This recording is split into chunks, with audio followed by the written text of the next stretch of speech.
누가복음 15장 22절로 24절입니다.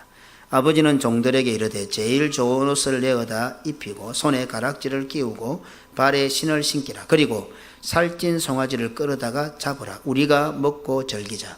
이 내 아들은 죽었다가 다시 살아났으며 내가 잃었다가 다시 얻어노라 하니 그들이 즐거워하더라. 아멘. 보고 척은히 여기고 달려가고 목을 안고 입을 맞추고 집으로 돌아오는 둘째 아들을 발견한 아버지가 취한 행동입니다. 성경에 구체적으로 기록되어 있지는 않지만 아버지의 행동에 항상 함께했던 인물들이 있습니다. 누가복음 15장 22절에 아버지는 종들에게 이르되, 이 부분에 대해서는 지난 시간에 살펴보았습니다. 아버지와 항상 함께 있어야 할 아들은 곁에 없고 밭에 나가 있고 종들이 아버지 곁에 있었습니다. 어쩌면 중병에 걸려있는 아버지, 너무 슬프고 아픈 아버지 곁에 이럴 때일수록 평상시는 잘 몰랐던 가족들이 중병을 앓는다거나 아플 때는 함께 있어야 하는데 그 곁에 아들은 없고 종들이 함께 있었습니다. 아들을 기다리던 아버지 주변에 항상 맴돌고 있던 종들은 원인도 이유도 모르는 주인의 다름박질에 그냥 뒤따라 달렸습니다. 주인 어른의 뒤를 따라 달려 도착하기가 무섭게 주인으로부터 명령을 하달받습니다. 평소 주인 어른을 잘 알고 있던 종들은 주인 어른의 뒤를 따라 달리면서 무슨 일이 발생했는지 충분히 짐작할 수 있었을 것입니다. 아들 이삭은 항상 아버지 아브라함 곁에서 아버지와 함께 있었기에 아버지 아브라함이 어떤 사람인지 너무도 잘 알고 있었습니다. 오늘 본문의 맏아들은 항상 밭에 나가 있었기에 아버지를 잘 몰랐던 것 같습니다. 그러고 보면 항상 함께 있어야 노아가 하나님과 동행했을 때 하나님의 뜻을 알고 순종했던 것처럼 함께 있어야 잘 알 것 같습니다. 아버지에게 번제로 드릴 어린 양에 대해서 묻기는 했지만 한참 동안 제단을 쌓고 나무를 버려놓고 평소보다는 무엇인가 결연한 그리고 숙연한 아버지의 모습에서 앞으로 진행될 상황을 아들 이삭은 충분히 예상할 수 있었을 것입니다. 그래서 그런지 이삭은 아버지에게 단 한마디도 묻지를 않습니다. 우리들도 교회 생활을 들여다보면 대부분의 일들이 다 예상할 수 있는 일들입니다. 우리가 1년 혹은 5년, 10년, 20년 평생을 부산개검교회 성도로 살다 보면 그때마다 계절마다 아주 특별한 경우를 제외하고는 대부분 다 아는 일들입니다. 굳이 물을 필요도 없고 굳이 설명할 필요도 없습니다. 물론 처음 오신 분들은 궁금할 수는 있습니다. 그러나 한 2, 3년만 지나고 나면 교회의 일들은 굳이 설명도 물을 필요도 없는 일들이 계속 반복됩니다. 그런데 그런 것을 매우 중요하게 생각하는 사람들이 있습니다. 그 뻔한 일을 하나에서 10가지 일일이 설명해 주기를 원하는 사람들이 있습니다. 정말 정작 의논해야 하고 참여해야 하는 일에는 별 관심이 없습니다. 말 안 해도 충분히 알 수 있는 일을 꼭꼭 따지는 사람들이 교회 안에 있습니다. 영적으로 깊이가 있고 통찰력을 필요로 하는 것도 아닙니다. 아버지 곁에만 있어도 알 수 있는 일들입니다. 그냥 교회만 붙어 있어도, 교회 생활만 해도, 교회에 왔다 갔다만 해도 충분히 알 수 있는 일들입니다. 그런데 평생을 교회 생활하면서도 그 뻔한 일로 문제를 삼고 그 뻔한 일로 시험을 당하는 자들이 꽤 있다는 겁니다. 주인에 대한 종들의 태도는, 아버지 아브라함에 대한 아들 이삭의 태도는 오늘날 우리 성도들이, 특히 중직자들이 교회 생활을 하면서 어떤 자세를 가져야 할지를 잘 가르쳐 주고 있습니다. 다음 주일에 피택되어야 할 권사들도 이와 같은 자들이 되어야 됩니다. 그냥 말 안 해도 아는 겁니다. 굳이 설명 안 해줘도 알아야 하는 겁니다. 약 2, 3만 명이 넘는 예루살렘 교회에 사도들이 사람을 세우려 했을 때에 순식간에 7명을 세우게 됩니다. 잘 아는 거죠. 설명 안 해도 되는 거죠. 돌아오는 아들을 만나는 장면에서 속전속결로 진행했던 아버지는 종들에게 명령할 때도 속전속결입니다. 제일 좋은 옷을 내어다 입히라, 손에 가락지를 끼워라, 발에 신을 신기라, 살찐 송아지를 잡아 잔치를 벌여라. 틈이 없지요. 그냥 속전속결입니다. 일사천리로 진행을 해버립니다. 성경 원문에 보면은 이 단어 앞에, 이 말들 앞에 속히라는 단어가 붙어 있습니다. 계속 속히 제일 좋은 옷을 내어다 입히라, 속히 손에 가락지를 끼워라, 속히 발에 신을 신기라, 속히 살찐 송아지를 잡아 잔치를 벌여라. 오늘 아버지는 그 어느 누구에게도 설명이나 이해를 구하지 않습니다. 동의나 제청이나 찬성도 구하지 않습니다. 이 장면은 단순히 아들이 돌아와 좋아서 허걱거리고 달려와 정신을 못 차리는 아버지의 상태를 나타내는 정도가 아니라는 것을 발견하게 합니다. 아주 꼼꼼하게, 아주 세밀하게, 빠짐없이, 긴급하게, 최우선적으로 아버지의 명령은 아주 주도 면밀하게 속전속결로 진행하고 있습니다. 속히. 아버지는 둘째 아들이 돌아오면 어떻게 해야 하는지 이미 많은 시간이 걸쳐 수많은 생각을 해두었던 것 같습니다. 만약 우리 교회가 이런 일이 일어났을 때 당회를 열어 의논을 한다고 하면 어떤 결론이 나올 것 같습니까? 우리 장로님들 한번 생각해 보십시오. 목사님, 재고의 가치도 없는 일로 당회를 여십니까? 평소 목사님의 말씀 중심한 기준에 의하면 의논할 가치도 없습니다. 일벌백계, 이런 혼탁한 세상에 우리 교회는 물론 고신총회사나 모든 교회의 귀감이 되도록 권징해야 합니다. 아마 이런 결론에 도달할 것 같습니다. 그래야 교회가 거룩을 유지하고 하나님의 살아있음을 나타내 보일 수 있습니다. 당회나 성도들이 의논하고 결정하면 이런 결론에 도달하지 않을까요? 저는 교회의 크고 작은 일들을 결정하기 전에 성도들에게 잘 물어봅니다. 교육자들에게도, 장로님들에게도, 권사님들에게도, 어떤 때는 주일학교 학생들에게도 물어봅니다. 그럼 물어보는 걸 참 좋아합니다. 물론 그 일에 대해서 생각은 가지고 있습니다. 고민을 많이 합니다. 이 생각 저 생각 다 합니다.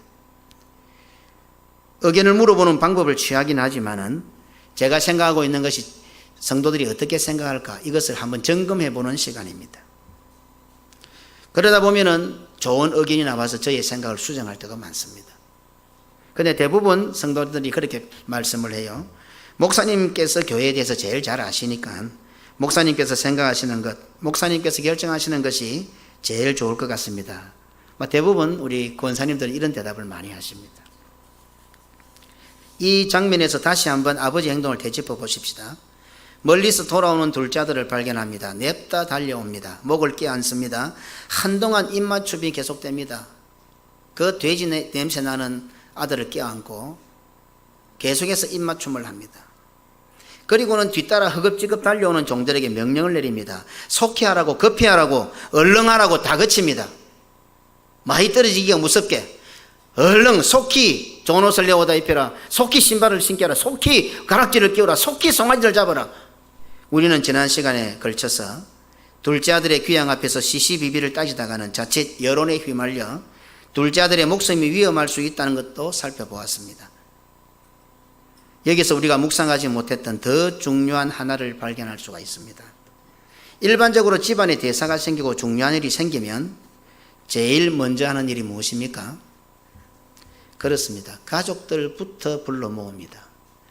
일상생활에는 그래 않다가도 중요한 가정에 대사가 생기면 아무리 멀리 있는 가족 자녀들일지라도 일단 가족들부터 불러 모읍니다. 둘째 아들이 돌아온 장면은 이 가정의 가장 중요한 대사입니다. 그러면 상식적으로도 제일 먼저 해야 할 일이 무엇일 것 같습니까? 아버지는 종들에게 어서 큰 놈 불러오너라, 밭에 나가 있는 큰 놈 빨리 불러오너라 라고 해야 할 것 같지 않습니까? 그런데 아버지의 행동을 보면 마치 큰아들이 알기 전에 모든 일을 마무리 지으려고 서두르는 것 같아 보인다 이 말입니다. 그 누구보다도 아버지는 맏아들에 대해서 제일 잘 알고 있습니다. 맏아들의 성품이나 성향이나 그의 기질이 어떠한지 아버지는 잘 압니다. 아버지의 예상은 맞았습니다. 돌아온 동생을 맞이한 아버지의 결정에 맏아들은 이의를 제기합니다. 맏아들은 이 장면에서 자신과 단 한 번도 상의하지 않고 결정한 아버지에 대해서 원망과 불평을 토로합니다.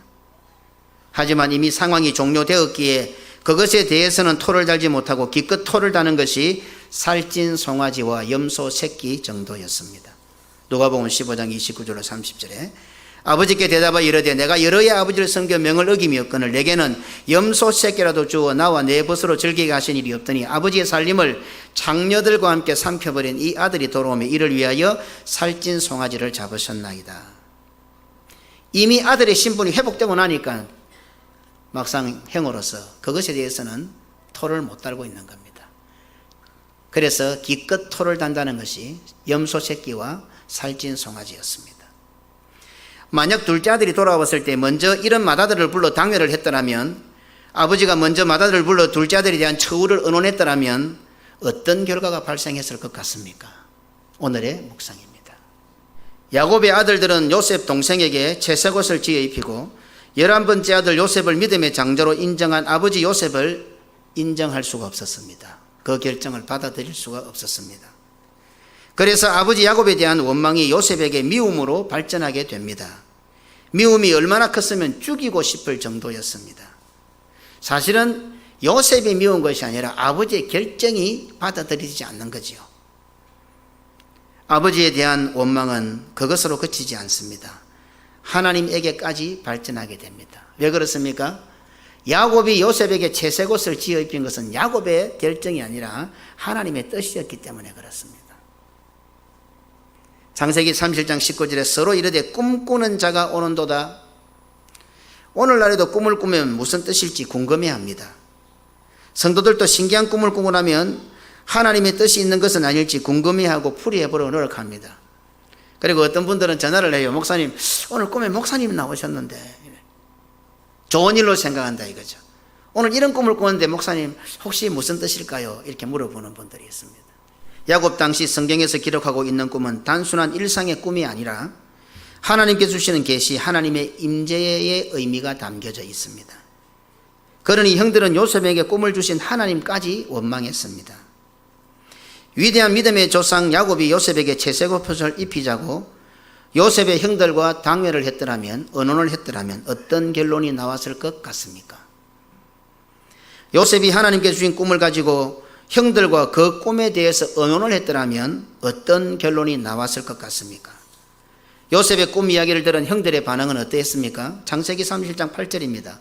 그의 형들이 그에게 이르되 내가 참으로 우리의 왕이 되겠느냐? 참으로 우리를 다스리게 되겠느냐? 하고 그의 꿈과 그의 말로 말미암아 그를 더욱 미워하더니, 좀 영적 감각이 살아있으면 하나님께서 자기 동생에게 이런 꿈을 주었을 때에 우리가 형답지 않은 일을 했구나, 우리의 잘못이 무엇일까, 뭐 이런 어떤 성찰이 있어야 되는 거 아닙니까? 그런데 형들은요, 불신에 빠진 형들은 그런 걸 보지 못하는 거죠. 기분 나쁜 거죠, 한마디로. 교회에는 기관과 구역 여러 가지 회의가 있습니다. 다음 주에는 공동의회를 합니다. 교회에서 하는 각종 회의의 결과가 어떠해야겠습니까? 다음 주일에 실사하는 공동의회의 결과가 하나님 보실 때 어떻게 되어야 하겠습니까? 맏아들과 같은 자세를 가지고 회의에 참석한다면, 요셉의 형들과 같은 자세를 가지고 회의에 참석한다면 나는 어떤 주장을 할 것 같고 어떤 결론에 도달할 것 같습니까? 우리 모두는 다음 주일 공동회의에 참여합니다. 대상자가 되는 사람도 있고 또 혹은 선거를 해야 될 분도 있습니다. 어떤 자세로 공동회의에 참여해야 하겠습니까? 아버지는 동네 사람들이 무서운 것이 아니라 큰아들이 무서웠던 것입니다. 아버지는 둘째가 돌아왔다는 사실을 맏아들이 알아채기 전에 둘째 아들을 용서하고 받아들이는 일을 신속하게 처리해야만 했습니다. 아버지의 과해 보이는 행동, 아버지의 오버하는 것 같은 행동, 아버지의 파격적인 행동, 이 모든 것은 아버지의 또 다른 아픔을 발견하기에 충분합니다. 둘째 아들이 돌아와서 반갑고 좋았음이 분명합니다. 둘째 아들을 용서하고 목숨을 보호하기 위해서임이 분명합니다. 그런데 아버지가 이토록 급하게 서둘렀던 진짜 이유는 맏아들이 알아서는 안 되는 다급함이 있었다는 사실입니다. 밭에서 돌아온 맏아들은 종들을 불러 낮에 있었던 일들에 대해 알게 됩니다. 26절로 27절에 한 종을 불러 이 무슨 일인가 물은데 대답하되 당신의 동생이 돌아왔으며 당신의 아버지가 건강한 그를 다시 맞아들이게 됨으로 인하여 살찐 송아지를 잡았나이다 하니, 이 정도 설교를 했으면 이 장면에서 우리는 어떻게 해야 할지 감이 오지 않습니까? 마다들은 이제라도 아버지가 그렇게 할 수밖에 없었던 것이 전부 자신의 잘못인 것을 깨닫고 회개해야 하는 것 아닙니까? 당연히 마다들을 불러야 할 순간에 왜 아버지가 나를 부르지 않고 모든 것을 속전속결로 결정했을까를 돌아보며 이제라도 아버지의 마음을 불편하게 했던 자신을 돌아보고 회개해야 되는 장면이 아닙니까? 아버지의 마음, 아버지의 입장을 이해하지 못했던 불충한 장자임을 깨닫고 아버지께 용서를 구했더라면 참 얼마나 좋았겠느냐 이 말입니다. 죽었던 동생이 돌아왔는데 그 동생 때문에 아버지가 이렇게 기뻐하시는데 아버지 진작 내가 아버지의 마음을 몰랐습니다. 이랬더라면 얼마나 좋았겠느냐 이 말입니다. 가룟 유다는 이미 은 30을 받고 예수님을 팔아버렸습니다. 그리고 역사상 최초의 성만찬, 예수님께서 친히 집행하셨던 성만찬에 참여하게 됩니다. 가룟 유다가 예수님을 팔려고 했던 결정적인 동기가 무엇입니까?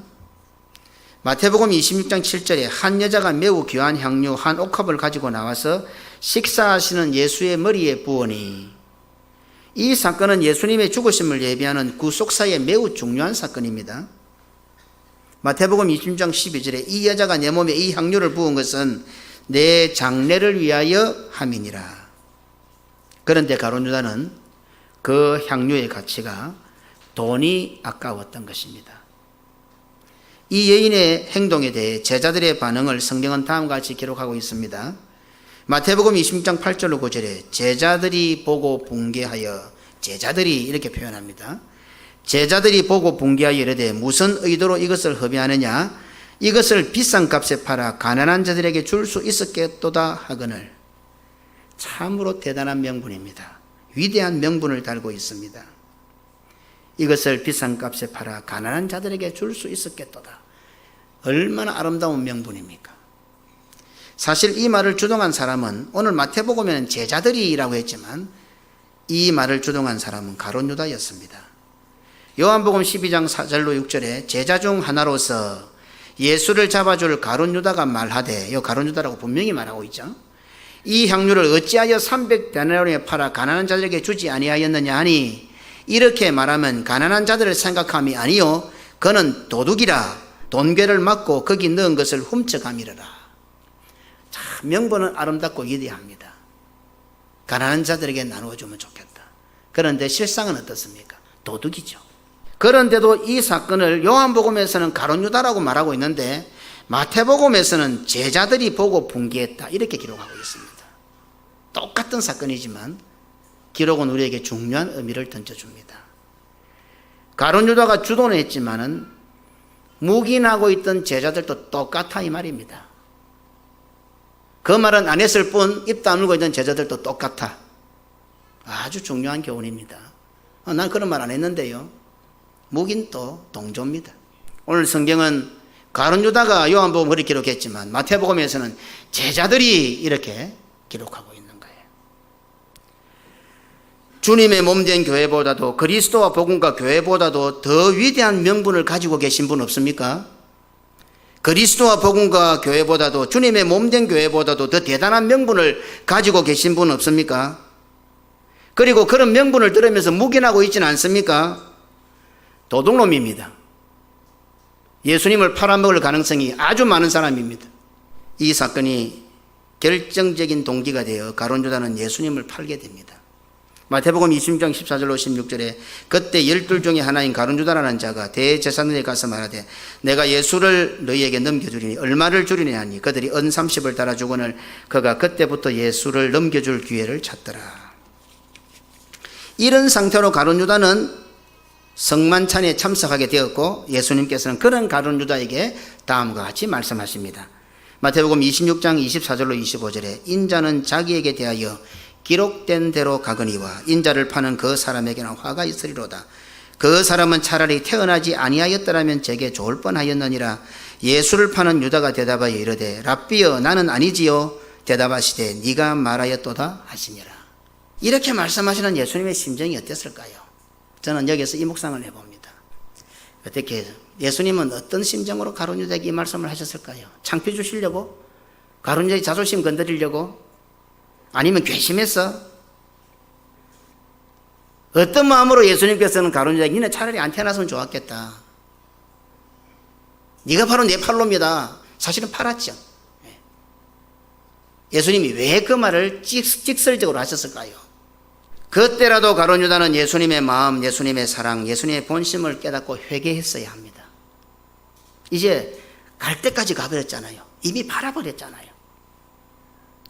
누구보다도 예수님을 잘 알고 있는 가룟 유다입니다. 그도 12제자들처럼 모든 것 버리고 예수님을 따랐던, 예수님과 3년 동안 동거동락을 했던 자입니다. 굳이 말을 안 해도 얼굴만 봐도 서로 다 알 수 있는 사이가 되어버렸습니다. 그러면 그런 예수님께서 오늘 가룟 유다에게 탁 이렇게 말을 던졌을 때에 예수님의 마음이 얼마나 아팠겠어요. 하지만 가룟 유다는 끝까지 회개하지 않고 밤으로 나가버렸습니다. 요한복음 10장 30절에 유다가 그 조각을 받고, 참 이런 부분 안타깝죠.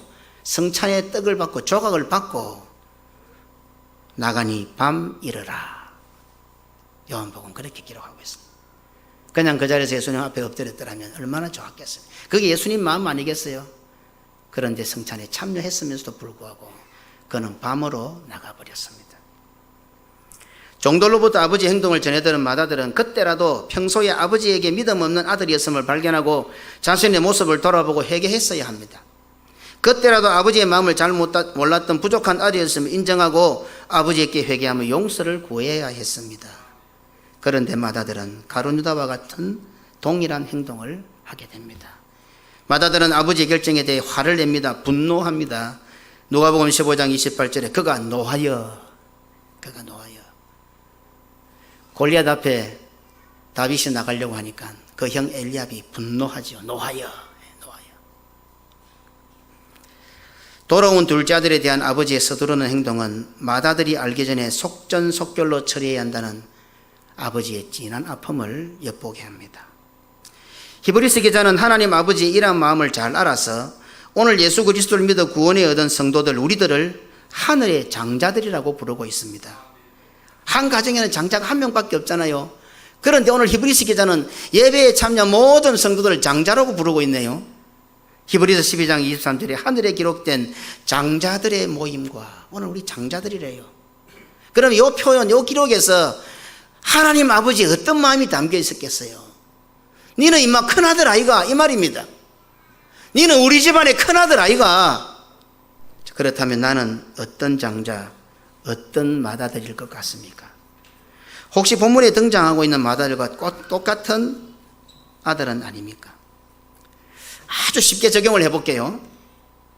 목회자가 교회에 크고 작은 일만 생겨도 어떻습니까? 나를 먼저 부르는 것 같습니까? 안 부르는 것 같습니까? 혹시 나를 찾지 않고 부르지 않으니 부담이 없고 좋으십니까? 1년이 가도 나를 안 찾으니까 좋습니까? 교회에 무슨 일이 있을 것 같은데 또 내를 안 부르나? 또 전화 안 오나? 권사님들 뭐 긴장받는다 뭐 한다 하면은 또 목사님 내부터 안 부르려나? 혹시 걱정되십니까? 1년 가도록 한 번도 안 부르니 좋으십니까? 아니면 내가 알기 전에 급히 속히 일을 처리해버리는 거 안 같습니까?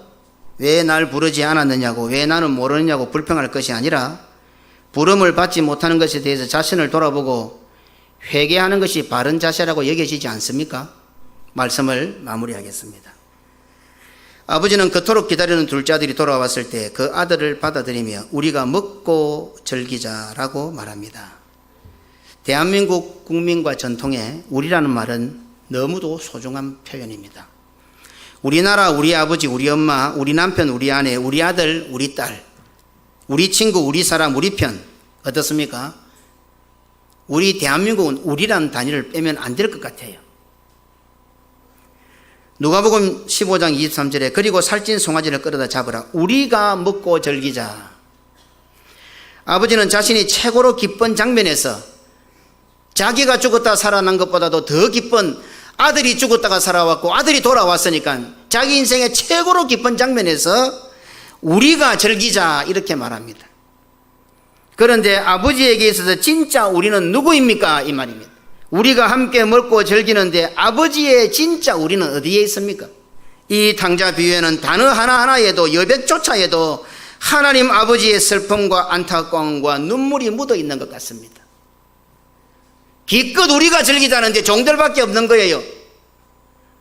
아버지가 진짜 같이 즐거워하고 싶은, 진짜 같이 즐기자고 싶은 그 우리는 어디에 있습니까? 오늘까지 우리는 탕자 비유를 어떻게 살펴보았습니까? 이 탕자 비유의 성경을 읽으면서 어떻게 은혜를 받았습니까? 온 곳곳에 하나님 아버지의 눈물이 묻어 있습니다. 아픔이 있고 슬픔이 담겨져 있습니다. 우리가 먹고 즐기자는데 아버지의 진짜 우리는 아버지 곁에 없는 거예요. 하나님 아버지께서는 항상 언제나 어디서든지 우리가 되고 싶어 하십니다. 오늘 이 자리에 앉아 우리를 보십시다. 배장로님도 하나님 아버지, 며느리도 하나님 아버지, 손자도 하나님 아버지, 우리 장모님들이 손자들이 이제 크고 있으니까요. 우리 장모님들도 하나님 아버지, 그 아들도 하나님 아버지, 그 손자들도 하나님 아버지, 모두가 다 우리 아버지라고 부릅니다. 하나님 할아버지라고 안 하잖아요. 다 우리 아버지라 하잖아요. 예배에 참여한 모든 성도들을 하나님을 향하여 우리 아버지라고 목소리를 높입니다. 남녀노소 빈부귀천 인종국자를 것 없이 모두가 다 그 하나님을 향하여 우리 아버지라고 합니다. 성도가 커피 한 잔을 앞에 놓고서도 기도합니다. 왜요? 우리 하나님이시기 때문에.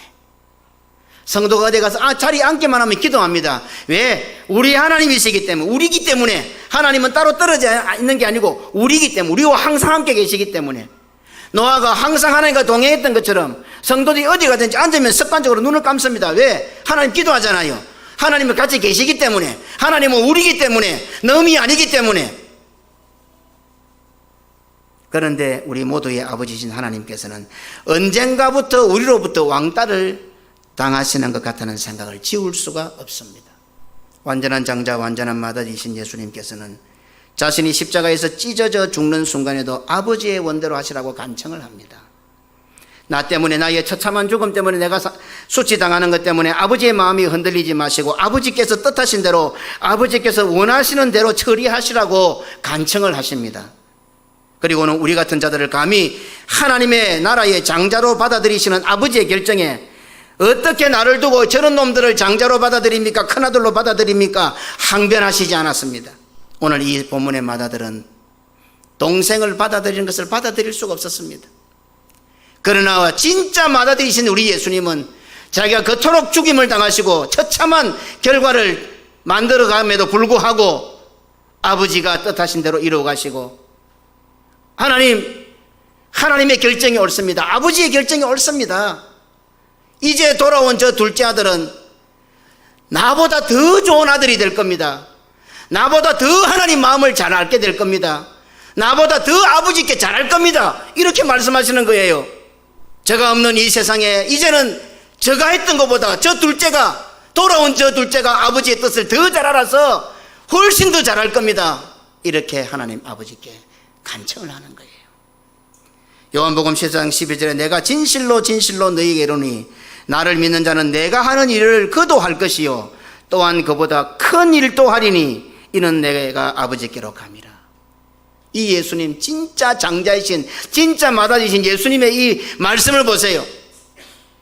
우리가 하나님 아버지 앞에 장자가 될 자격이 있습니까? 아들로 받아들일 자격이나 있습니까? 그럼에도 불구하고 하나님 아버지는 물어보지도 않고 결정해버린 거예요. 창세전부터 우리를 택해가지고 우리를 장자로 결정해놓은 거예요. 완벽한 아들이셨던 예수님은 그런 아버지의 결정에 토를 달지 않고, 아버지 맞습니다, 아버지가 결정이 참 잘하셨습니다, 엉망진창으로 마귀의 새끼로 살던 저놈들이 이제 돌아왔지만은, 이제 돌아와서는 저보다도 훨씬 더 잘할 겁니다. 저들은 나보다, 내가 하는 일도 하겠지만 나보다 더 큰 일도 할 것이다. 오늘 예수님께서 이렇게 말씀하셨던 거예요.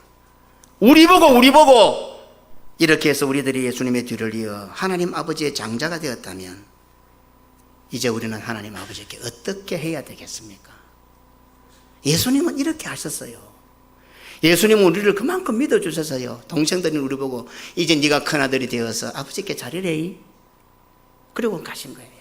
예수님께서 우리 같은 자들을 보시고 예수님께서 하신 일보다 더 큰 일도 할 것이라고 우리들에게 격려하시고 아버지의 결정에 동의하셨던 겁니다.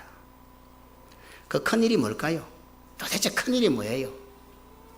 아주 쉽게 답을 드릴게요. 하나님 아버지께 잘하면 되는 거예요. 그죠? 안 어렵잖아요. 그냥 하나님 아버지께 잘하자 이 말입니다. 교회에 잘하면 돼요. 목회자한테 잘하면 돼요. 어렵습니까? 그게 뭐 또 교리적으로 이상합니까? 하나님께 잘하면 되고, 교회에 잘하면 되고, 목회자에게 잘하면 되고, 성도들끼리 잘하면 되고, 하나님 아버지와 항상 우리가 맞습니까?